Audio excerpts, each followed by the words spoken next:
Hi YouTube, in the background there's a SID file playing from Michael Winterberg, and perhaps I should tune down the volume just a tad. It's sound sample 8, and it's tuned by Michael Winterberg. Do you expect a response from the channels that you watch? That is actually a question posed by Rondos post 1975. And it's a very interesting question because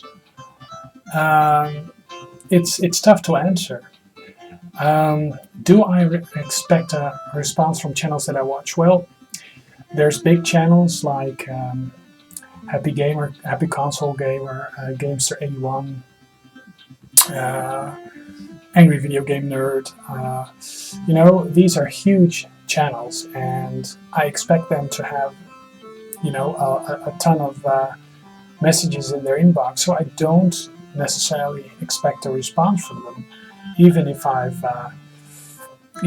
subscribed to them for years and made comments. I actually make comments for other people to read and comment upon, and not necessarily to have interaction with the channel creator. Of course, it's a big bonus if it happens, because I like the interaction. And that's basically where I'm about. I'm about the interaction. So, yeah, it's a shame that if a channel grows too big, you can't interact. And I've seen that happen with my own channel. My previous channel was this Jaywalk is Back. It's an Amiga tune. So I've seen that happen to my own channel.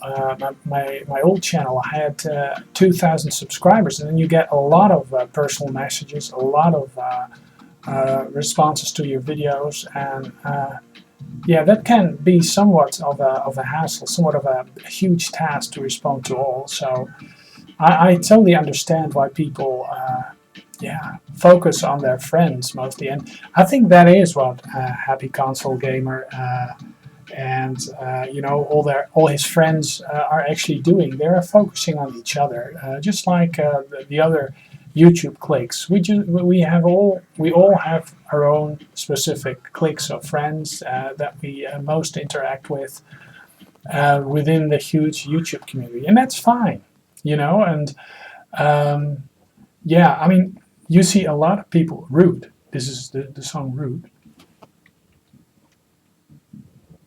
Not sure how rude it is, but you see that happen a lot. That people start a channel and they just expect viewers to come in no time, and they don't necessarily see that you have to output a lot of content yourself to be noticed. You have to put something of yourself into these videos, and if you don't, well, people are not going to watch, I guess. So, yeah, I mean, I do expect responses from my friends, but that's just what friends are. You say something and you hope that they'll say something back. But yeah, I mean, if I wasn't to get any response, any feedback, I'd probably stop making videos, because for me it's all about the feedback and the sharing. So in a way, I do expect responses from the channels that watch me on a regular basis. I like the responses. I probably think people are busy if they don't. I mean, that can happen. Real life can get in the way, but I think I'll feel a bit bummed out if if I lost contact with a few of them. But that's just YouTube. It just happens. And Luke Morris actually did a nice video on people changing channels and changing changing hobbies and shifting the channels around. And I myself had to change my channel around. My old channel had my real name on it, and that couldn't work for work. I mean, people have a hard time separating the individual, the personal individual, from the professional individual, which are a bit different. As you can imagine, perhaps. yeah, it's all over the place. Well, I think that just sums it up. You know, I do expect responses from some of my friends, people that I talk to on YouTube on a regular basis, but I don't necessarily expect any sort of response from the bigger channels. And um, well, I mean, you could.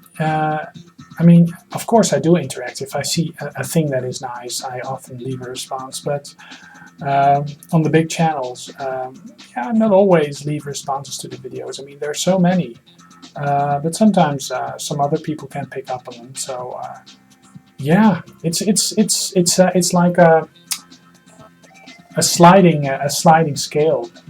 You know, Luen's best yogurt. It's another song. Yeah. Okay, well that concludes this video, I think, and I'll be back with another video soon. And if you haven't checked out Lawnmower's Post 1975 yet, well, please go check him out, because he always asks wonderful questions that are very hard to be answered. So yeah, this concludes my video. Oh yeah.